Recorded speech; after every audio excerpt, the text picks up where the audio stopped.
우리 집을 그냥 띄어서 이사 갈 수도 있어요? 아, 이런 얘기까지 해야 되는지 모르겠는데 층간소음 있으면 우리 진짜 안 뛴다니까. 그럼 한번 바꿔요. 아까 박스를 겹쳐서 쌓는다라고 그랬잖아요. 우리 집에 있는 지붕과 위에 있는 윗집의 바닥이 달라. 같은 면이 아니에요.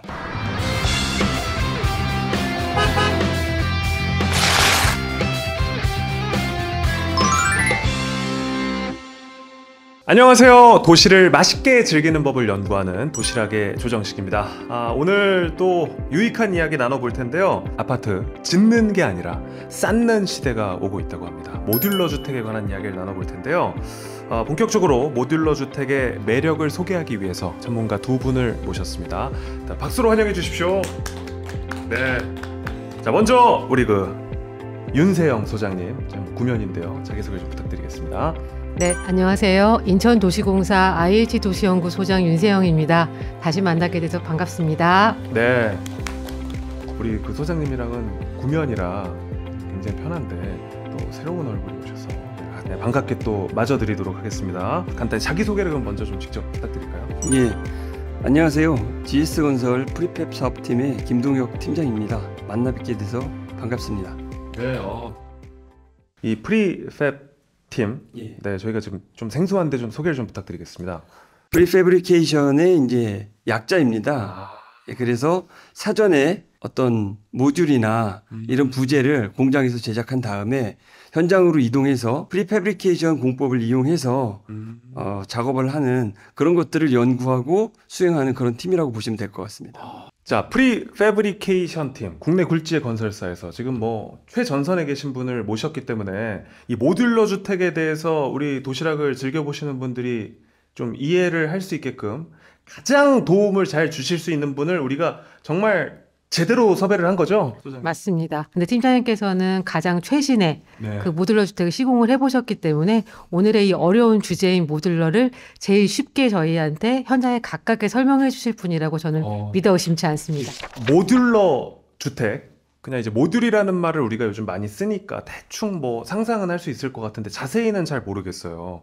이 용어를 좀 짚고 가야 될 것 같은데요. 소장님, 모듈러 주택, 일반적인 건축법으로 지은 주택이랑은 어떤 차이점이 있는 걸까요? 네, 좀 간단하게 설명을 드리면 모듈러 주택, 모듈러 건축 여러 가지 지금 부르시는 이름이 있는데요. 네. 사실 이 모듈러 주택, 모듈러 건축이란 말은 그 영어로 OSC, 오프 사이트 컨스트럭션, 현장에서 벗어난 탈 현장 공법을 이르는 말이라고 생각하시면 될 것 같아요. 어떤 뜻이냐면 이제까지 우리가 보는 공사 현장들은 바로 그 땅을 파서 현장을 시작해가지고 거기다가 기둥을 세우고 기초를 놓고 콘크리트를 붓고 벽이나 바닥에까지 올라가는 그런 스타일이잖아요. 그거를 RC 공법, 즉 철근 콘크리트 공법이라고 하고 주로 저희 쪽에서 이제 습식 공법이라고 합니다. 왜냐하면은 콘크리트 차가 오고 사람이 다 들어가서 일일이 해야 되기 때문에 사실은 굉장히 많은 인원들이 집중적으로 공사 기간 내 투입이 돼야 되는 상황인 그런 공법들을 RC 공법이라고 하는데요. 날 안 좋으면 공사도 좀 쉬어야 하고. 맞습니다. 그죠? 네, 기후도 많이 타고 그 다음에 말씀하셨던 그 공정마다 사람들도 다 다른 전문가들이 들어가야 되고 그리고 공기라든지 현장 상황에 따라서 변동사항이 굉장히 많은 그런 공법이에요. 네. 물론 이제까지는 가장 효율적인 공법이라 이 공법들을 주로 써왔는데 아시다시피 이제는 건설 환경이라든지 우리 시대 상황들이 많이 변하고 있잖아요. 네. 왜냐하면 전문가분들은 인구가 줄어들기 때문에 줄어드시고 환경에 대한 관심도 커지시고 그리고 환경 변화에 따른 어떤 품질 관리 같은 것이 중요하기 때문에 그런 시대 변화에 따라서 나온 공법이 바로 이 OSC 그 탈현장 공법이라고 생각하시면 될 것 같고요. 그 탈현장 공법이라는 OSC가 어려우시기 때문에 우리가 가장 그냥 쉽게 부를 수 있는 모듈러 건축, 모듈러 주택 이런 식으로 표현한다고 생각하시면 될 것 같습니다. 그렇군요. 설명을 너무 잘해 주셨는데 확실히 건설 기간도 좀 짧아질 것 같고, 그렇죠? 그리고 공장에서 하나하나 만들다 보니까 퀄리티도 높아질 수 있지 않을까라는 생각 들고. 맞습니다. 무엇보다도 이제 인력들도 안전이라든지 컨디션도 좀 덜 탈 것 같고 여러 가지 장점들이 많이 있을 것 같은데요. 그 프리팹 공법도 또 그 안에서도 제조 방식에 따라서 좀 나뉜다는 이야기를 들은 것 같은데 거기에 대해서 좀 이야기 들어볼 수 있을까요? 그 제조 방식에 따라서 세 가지로 이제 나눌 수 있습니다. 패널 방식이라는 게 있고요. 패널 방식. 뭐 우리 보통 판넬이라고 많이 하는데 그런 어떤 2차원의 면으로 돼 있는 그런 패널 방식이 있고 네. 그다음에 이제 박스로 3D로 돼 있는 거죠. 아, 그런 박스 방식. 이건 진짜 그 블록놀이죠. 그렇죠. 예. 박스 방식. 그다음에 그 두 가지를 이제 섞은 방식, 혼합 방식, 복합 방식 예, 이렇게 세 가지가 있는데 그 패널 방식은 네.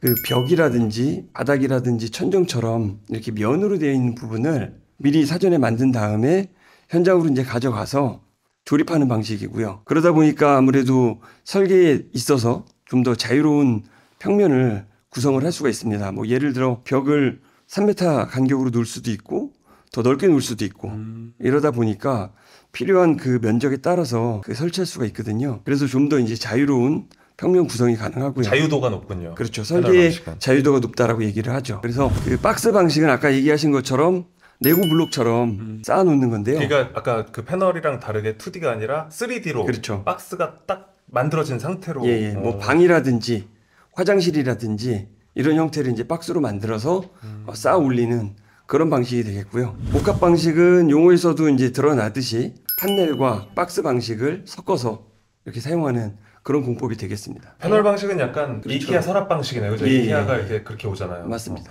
이 정도 했으면 알아들으셔야 돼요. 예. 이거보다 더 우리가 쉽게 설명을 할 수가 없습니다. 그렇지 예, 예. 않습니까? 자, 모듈러 주택. 역사부터 좀 살펴봐야 될 것 같은데요. 제가 이게 좀 경험한 지가 얼마 안 돼서 그런지 이렇게 오래됐을 것 같지는 않은데 어떻습니까? 언제부터 이 모듈러 주택이 시작됐습니까? 그러니까 모듈러라는 거를 이제 박스 방식이 어떤 형태라고 생각을 하시면 네. 사실은 그 2차 세계대전 그렇게 예. 오래됐어요? 예, 그 이유라고 볼 수 있고요. 이걸 아까 얘기하신 이케아의 방식이라고 생각을 패널 방식이라고요? 예, 패널 방식으로 생각을 한다면 사실은 더 오래됐습니다.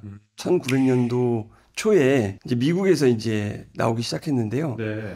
그 당시에 이제 철도는 전국적으로 미국에 깔려져 있었기 때문에 철도를 통해서 패널 방식의 부재들을 이제 운반을 했고요. 받아서 이제 소비자들이 직접 자기의 집을 짓기 시작했습니다. 그러다 보니까 약간 하자도 좀 있고 아무리 그 표준화했다 치더라도 그 집안의 상태나 이런 거에 따라서 좀 달라지거든요. 마감이나 뭔가 완성도에서 조금 아쉬움이 있을 수 있겠군요. 예, 예. 네. 그래서 이제 하자나 이런 것들이 많이 발생했는데요. 아까 말씀드린 것처럼 그 2차 세계대전 그때는 이제 영국에서 많이 발전을 했습니다. 이유는 영국에 대규모 이제 폭격이 있었잖아요. 네. 그러다 보니까 집들이 전부 소실돼 가지고 예. 좀 빠르게 재건하기 위해서. 예, 이런 부분들을 빠르게 재건하기 위해서 전쟁 물자들을 만들던 공장에서 이런 모듈러 집들을 만들기 시작한 거예요. 예, 그러면서 이제 급속하게 발전을 했습니다. 이후에 1960년에서 이제 70년대 사이에는 일본에서 이게 발전을 했습니다. 아시다시피 일본에는 자연재해가 많잖아요. 네. 그런 지진이나 이런 것들에 대응하기 위해서 이 모듈러 주택을 많이 발전시켰고요. 또 그 당시가 또 일본의 자동차 산업이나 네. 이런 것들이 이제 발전하던 그런 시기였습니다. 그러다 보니 이 모듈러도 그 자동차처럼 이렇게 만들어가는 그런 형태를 활용해서 발전을 많이 했고요. 그런 측면에서 이제 구조의 어떤 안전성이나 그 시공 효율 쪽으로 많이 발전한 시기였습니다. 뭐 2000년대 이후에는 어떻습니까? 예, 2000년대 이후에는 이제 우리가 지금도 이제 많이 듣는 ESG 점점 사회적 이슈가 됐고요. 그래서 환경, 뭐 안전, 품질 이런 것들이 이슈가 되면서 그런 것들에 대응하기 위해서 네. 이제 모듈러가 발전을 했는데 지금 이제 고령 사회로 가면서 그 근로자들이 점점 고령화되고 인원들도 줄어들다 보니 건축의 생산성이 점점 낮아지고 있어요. 예, 이런 부분들을 개선하고자 모듈러를 적극적으로 이제 도입하기 시작한 거죠. 뭐 일본, 영국 포함해서 모듈러 주택을 좀 많이 활용하는 나라가 좀 따로 있을까요? 지금 영국하고 싱가폴, 그다음에 방금 말씀드린 일본이 좀 모듈러를 많이 사용하고 있고요. 영국 같은 경우에는 지금 50층이 넘는 모듈러도 있고 스틸 모듈러의 형태입니다. 그다음에 싱가폴에는 56층짜리도 있어요. 콘크리트로 지어진 그런 모듈러고요. 그다음에 일본은 그런 높은 건물보다는 단층 건물 위주로 네. 그 지진에 대응하는 그런 모듈러를 많이 쓰다 보니까 시장의 뭐 마켓 셰어가 20% 이상을 모듈러를 사용한다라고 하고 있거든요. 네. 그런 나라들이 많이 사용을 하고 있습니다. 그렇군요. 싱가포르, 뭐 유럽, 일본에서 지금 많이 모듈러 주택을 활용을 하고 있다고 이렇게 말씀을 해주셨는데 아까 박스 방식으로 되면 단위가 어떻게 되는 거예요? 그 예를 들면 한 34평 집이다, 뭐 25평 집이다면 방도 있고 부엌도 있고 하잖아요. 302호를 통으로 가져오는 거예요? 아니면 방 단위로 가져오는 거예요? 아마 이제 그 베이 단위라고 생각을 하시면 베이, 좋을 것 같아요. 4베이면은 뭐 그럼 3베이 이제 때. 모듈을 만들어서 현장에서 이제 연결을 하는 건데 문제는 도로에서 이제 싣고 와야 되잖아요. 저 그게 궁금한 거예요. 예. 301호를 싣고 오기는 굉장히 뭐 어려울 그렇죠. 텐데. 예, 그런 부분들을 쪼개서 하나씩 이제 싣고 오는 그런 형태를 띠는 거죠. 그렇구나. 그러면은 전용 그 차가 있는 거예요? 옮기는? 예, 전용차가 있습니다. 뭐 저도 궁금했던 점들, 특히 이제 모듈러 주택에 대해서 궁금했던 점들 이제 전문가 두 분과 함께하기 때문에 계속 이제 질문을 드리고 있는데 지금 보고 계신 분들도 아마 궁금증들이 많이 있으실 거예요. 네, 지금 머릿속에 있는 그 궁금증들 바로 해결해보는 시간을 가져보도록 하겠습니다. 그 컨테이너 이야기를 안 할 수가 없을 것 같아요. 우리 컨테이너가 워낙 익숙하니까 컨테이너도 모듈러 주택의 하나라고 우리가 볼 수 있는 거죠. 네. 그쵸? 네. 끝입니까? 아닙니다. 지금 생각하시는 게 우리나라에서는 일반적으로 모듈러라고 하시면은 컨테이너 박스나 만든 주택 같은 걸 생각을 하세요. 그런 네. 집들도 제가 많이 갔어요. 네. 컨테이너를 여러 개 붙여서 만든 집. 안에는 이제 당연히 이렇게 좀 뭐 이렇게 공사를 또 인테리어를 인테리어 하시고, 하셨는데 네네. 뭐 이렇게 뭐 비정형적으로 쌓아서 만든 집들도 제가 가보고 했었는데 어쨌든 같은 종류긴 한 거죠? 네, 같은 종류긴 하다고 저는 생각을 하고 있고요. 근데 이 컨테이너 박스 같은 것들이 우리나라에 소개될 때는 가장 수급이 쉽고 그 재료에 따른 목재나 아니면은 콘크리트로 만든 모듈러도 있고 그다음에 철제로 만든 모듈러도 있을 수 있어요. 왜냐하면 모듈러 공법이라는 게 공장에서 대량 생산하는 재료를 갖고 하는 거기 때문에 지금 생각하시는 컨테이너 박스, 특히 해양 수송 컨테이너 박스는 그렇게 공장에서 규격화된 우리가 지금 얘기하는 그 규격화된 공장 생산품으로 활용할 가장 좋은 재료였던 건 거죠. 배에다가 딱딱딱 실을 수 있는, 그쵸? 네. 그래서 그걸 가져와서 뭐 쌓기도 하고 붙이기도 하고 안에 설비를 넣어가지고 주택으로 넣는 것을 많이 활용을 하셨었고요. 그게 얘기하신 대로 규격화가 돼 있고 컨테이너 박스니까 그 중량이라든지 옮기는 것들도 이미 기반이 되어 있었기 때문에 사실 우리가 가장 손쉽게 접할 수 있었던 박스 형태의 모듈러 공법이었기 때문에 익숙하신 건 거고요. 그때는 초반에는 그 스틸로 만들었던 컨테이너 박스가 가장 흔한 소재였지만 사실 그것만 있는 건 아닙니다. 우리나라 한옥이 아주 대표적인 모듈러 건축의 한 일환이라서 목재로도 사실은 모듈러를 할 수가 있는 거고 그리고 얘기하신 싱가포르나 아니면 핀란드처럼 나무가 많이 나고 지진 같은 데 취약하거나 그런 나라들은 목재를 활용한 것도 한 모듈러도 굉장히 많이 있어요. 콘크리트로 아까 얘기 드린 대로 봇 따로, 기둥 따로, 그다음 벽 따로, 바닥 따로 다 따로따로 공장에서 만들어서 현장에서는 조립을 할 수도 있기 때문에 사실은 컨테이너 박스가 우리나라에도 가장 대표적인 거긴 하지만 그 활용도는 더 발전할 수 있다라고 생각하시면 될 것 같습니다. 그리고 이 용도 자체도 뭐 농막 같은 건 많이 보셨지만 상업 건물도 굉장히 많이 썼었거든요. 그 성수동에 있는 서울숲 앞에 가는 그 언더스탠드 에비뉴라는 상업 건물은 지금 얘기하신 컨테이너 박스를 중첩하거나 맞아요. 이어가지고 봤어요. 주택이 아니라 그 상업 건물과 그 다음에 커뮤니티 공간 같은 걸 쓸 수도 있는 건 거고요. 학교에서도 그런 컨테이너 박스를 활용해가지고 요새는 아이들이 방학 동안에 리모델링 공사를 하는 동안에 교실로도 쓸 수가 있습니다. 왜냐하면 교실 같은 경우도 주택처럼 규격화된 그 교실을 쓸 수가 있기 때문에 학교에서도 많이 쓰고 그래서 생각하시는 대로 컨테이너 박스가 대중적이긴 하지만 앞으로 활용 가능성 용도에 무궁무진하게 많다라고 이해하시면 됩니다. 그러면은 팀장님 나중에 우리 집을 그냥 띄어서 이사 갈 수도 있어요? 그것도 하나의 방법으로 네. 저희가 이제 생각을 하고 있는 아이디어인데요. 아 진짜요? 예, 거기까지 생각을 하실 줄은 몰랐는데 그러니까 이게 그게 내 소유인 거죠. 그냥 그 박스 자체가. 그렇죠. 그래서, 네. 이게 조금 깊이 들어가면 이런 얘기까지 해야 되는지 모르겠는데 그 박스 방식, 그다음에 패널 방식, 복합 방식만 이제 말씀을 드렸는데요. 거기에 보면 이제 인필 방식이라는 게 있습니다. 네. 인필 방식이라는 건 이제 서랍처럼 집어넣는 거예요. 예, 아까 얘기하신 것처럼 내 집을 거기다 넣었다가 그걸 빼서 서랍 다른 빼듯이. 쪽으로, 그렇죠. 다른 쪽으로 이사를 갈 수도 있는 거죠. 규격만 맞는다면 예. 괜찮다. 그런 것도 지금 생각을 방식이 하고 있다. 있습니다. 예. 오, 방식이 있는데 아직 뭐 이렇게 상용화되거나 현실화돼서 쓰고 있지는 않고요. 아이디어 차원에서 야, 이거 완전 그 어떤 산업 구조 자체를 바꿀 수도 있는. 예. 네. 근데 아까 전에 일본에서 이 모듈러 주택 많이 지금 활용하고 있다고 말씀을 해주셨는데 지진에 아무래도 모듈러 주택은 이렇게 쌓는 방식이기 때문에 저는 취약하지 않을까 싶은 생각이 드는데 안 그런가 봐요. 지금 얘기하신 대로 아까 그 컨테이너 박스에 대한 그 주택에 대한 선입견이 있으셔서 혹은 얘가 조립을 하니까 지진이나 뭐 이런 데 안전할까라는 안전에 대한 부분들이 이렇게 많으신데 네. 당연히 거기에 대해서 기술이라든지 그런 것들을 굉장히 엄격하게 적용하고 있는 것으로 알고 있습니다. 약간 뭐 예를 들면 젠가처럼 생각을 해보면 우리 젠가도 이렇게 쌓는 건데 높게 쌓으면 높게 쌓을수록 불안해지잖아요. 근데 이제 모듈러 주택도 뭐 말씀하신 것처럼 당연히 뭐 단단하게 쌓겠지만 그래도 습식공법처럼 이렇게 막 높게 짓고 이런 거는 좀 어렵지 않을까 하는 생각이 들긴 하는데 많이 고층 이런 건 좀 어려운 거죠? 근데 우리나라에서 공공기관에서 지금 테스트베드로 조금씩 층을 올라가면서 지금 실험을 하고 있다고 생각하시면 되세요. 3층에서 4층, 4층에서 13층, 14층, 20층 이런 식으로 우리나라 현황에 맞는 지금 얘기하시는 고층에 대한 걸 지금 실험하고 있는 상황이다. 이렇게 이해해 주시면 좋겠습니다. 팀장님이 지으셨던 그 건물이 몇 층짜리였었죠? 제가 지은 건 이제 4층짜리였는데요. 네.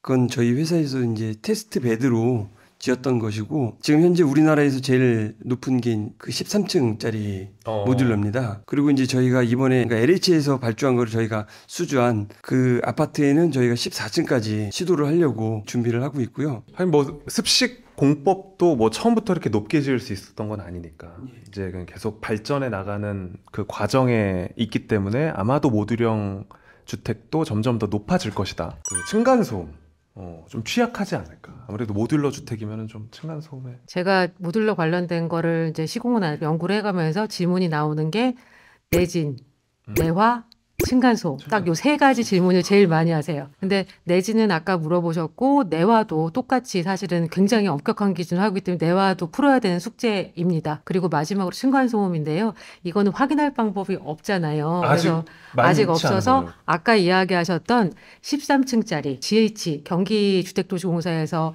한 행복주택이 완공이 돼서 입주를 하셨습니다.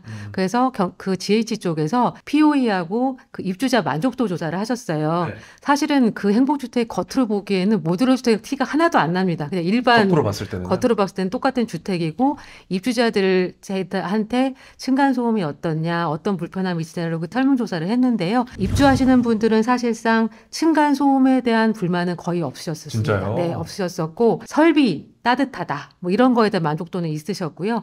다른 불만들이 있으시긴 했지만 그게 그 모듈러 주택이기 때문에 나온다는 불만이라고는 일반적인 주택에서 나오는 불만. 예.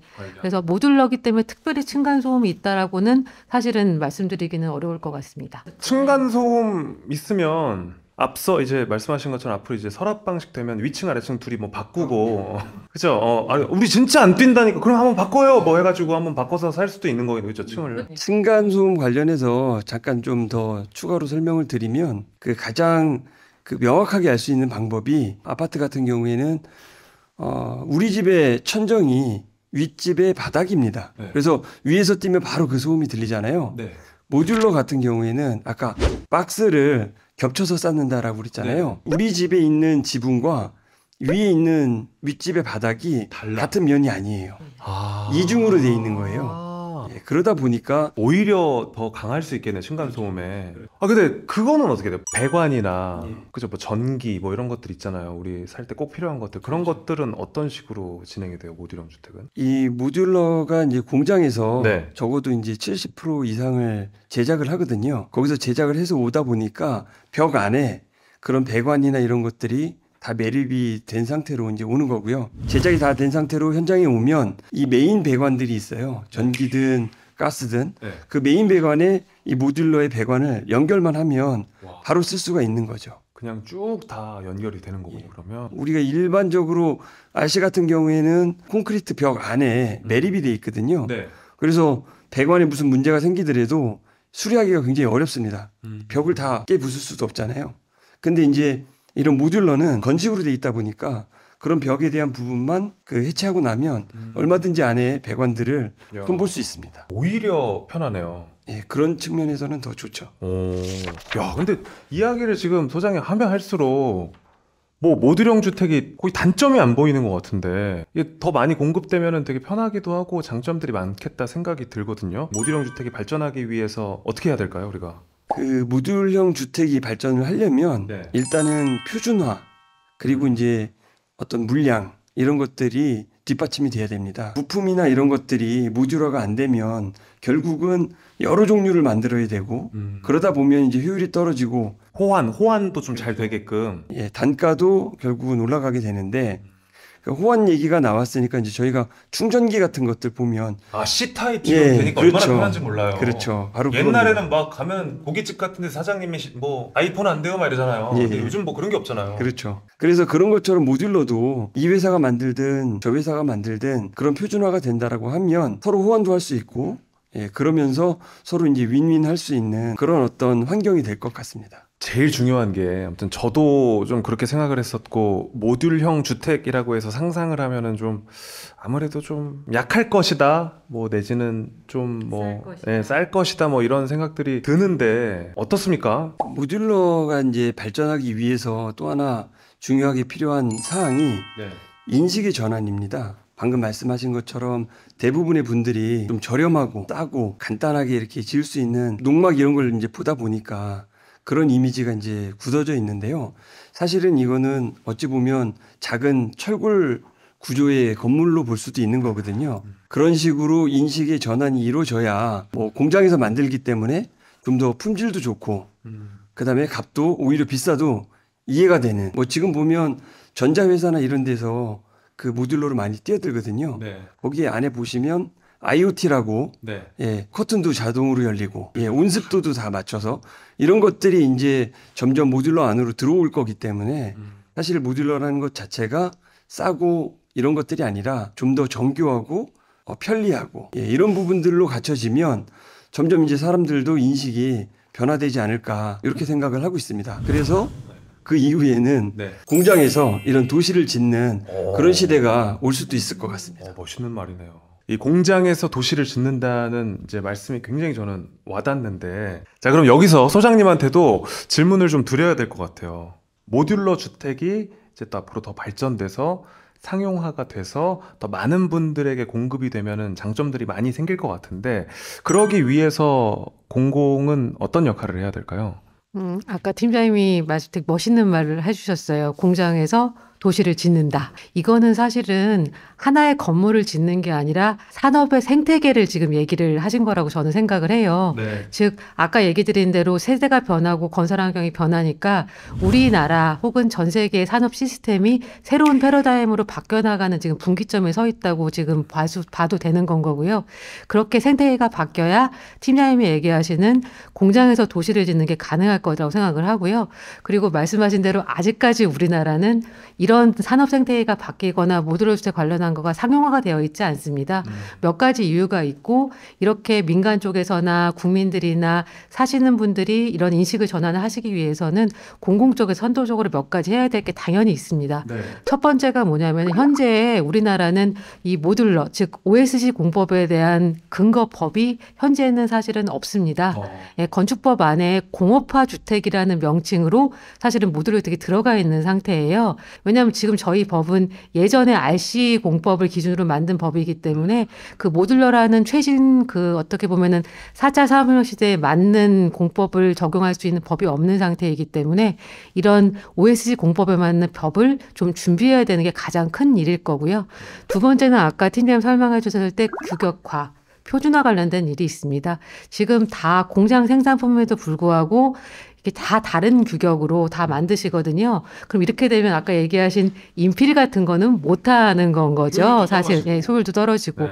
아파트를 짓는데 뭐 이쪽 그 건설사에 생산하신 거는 이 모듈로 이 기준으로 따시고 저쪽 아파트는 또 저 기준으로 하시고 그런다 그러면은 각각 생산하시는 수량도 한정적이 되고 그리고 호환도 안 되기 때문에 산업 생태계를 이룰 수는 없습니다. 즉 그런 것들은 공공에서 그 최저한의 어떤 기준 같은 것들을 만들어야 되는 게 두 번째 아마 역할일 것 같고요. 세 번째는 그 이런 생태계를 만드는 걸 하기 위한 전문가들이라든지 아니면은 그런 생산하실 수 있는 제조업 그리고 그런 할 수 있는 것 같은 전문가들을 좀 길러내는 그런 생태계 만드는 걸 공공이 해야 될 것 같습니다. 아까 팀장님이 얘기하셨잖아요. 외국은 왜 이렇게 아름다운 건물 지을 수 있냐. 모듈러 주택을 설계하는 전문가들이 따로 있습니다. 그리고 지금 팀장님이 하시는 것처럼 건설하는 시공사가 있고 이 시공을 하기 전에 그 모듈러를 만드는 제조하시는 제조업체들이 또 전문적으로 계시거든요. 그뿐만 아니라 아까 얘기하신 운반하시는 운반업체, 컨테이너 그 운반할 수 있는 트레일러가 또 특별한 트레일러가 돼야 되는 건 거고 그거를 위해서 도로 같은 것도 정비를 해야 되는 상황인 건 거고요. 즉 이 모듈러 건축을 활성화하기 위해서 공공적에서 해야 되는 그런 하드웨어라든지 생태계 분석이 많은 상황이어가지고요. 차례차례 해나가야 되는 그런 부분들이 있습니다. 그리고 마지막으로 가장 중요한 건데 인식 변화. 그거는 이제 우리 소비자 입장에서도 경험을 해야지 사실 또 맞습니다. 변화가 생기죠. 네네네. 네. 그래서 공공적에서 선도적으로 아까 말씀드렸던 테스트베드 그 통합공공임대, 공공임대 부분이 사실은 가장 접하시기에 좋거든요. 그래서 그런 임대주택 같은 거 자꾸 지어서 예, 경험을 해보시게 하는 것도 공공, 예, 뭐 공공의 가장 그죠? 맞습니다. 살아볼만 하더라, 편리하더라, 그리고 가격 대비에 굉장히 효율성이 좋더라라는 입소문이 나고 경험을 해보신 분들이 많아지시는 그런 장을 만들어드리는 게 공공의 역할이라고 생각합니다. 자, 그렇다면 소장님, IH만의 이 모듈러 주택 공급이라든지 도시연구소에서 연구하고 있는 내용이나 뭐 방향 같은 것들이 따로 있나요? 그러니까 인천에서 뭘 하고 있는지를 말씀을 드리면 사실은 현재 우리나라에서 하고 있는 것들 제가 아까 말씀드린 것처럼 공공 부분에서 선도적으로 테스트베드 형태로 하고 있는 것들이 사실은 거의 다라고 생각하시면 되세요. 인천에서도 저희 IH 도시연구소에서 그 관련된 연구를 시작을 해서 이제 인천도시공사도 인천에 이런 테스트베드 사업을 하나 정도 해보려고 검토를 하고 있고 준비를 하고 있는 단계라고 말씀을 드리겠습니다. 네, 오늘 그 IH 도시연구소 우리 윤세영 소장님 그리고 또 GS건설의 김동혁 팀장님이랑 이렇게 이야기를 나눠봤는데 제 생각에는 그래요. 지금 우리가 막 이 모듈형 주택에 대해서 오늘은 설명하는 차원이었지만 한 2, 3년만 지나도 아마 진짜 우리 이거 찍었던 거 생각하면 막 우리가 그런 설명을 했었다니까 라는 이야기를 할 정도로 아마 되게 빠르게 이 모듈형 주택이 발전하지 않을까, 그리고 인식 개선도 이루어지지 않을까라는 생각이 듭니다. 오늘 우리 그 팀장님은 공장에서 도시를 짓는다 명언 또 이렇게 만들어 주셨는데 오늘 어떠셨습니까? 이렇게 IH에서 좋은 콘텐츠들을 소개하는 이런 자리에 모듈러를 설명할 수 있는 어떤 기회가 된 것 같아서 굉장히 즐거웠고요. 네.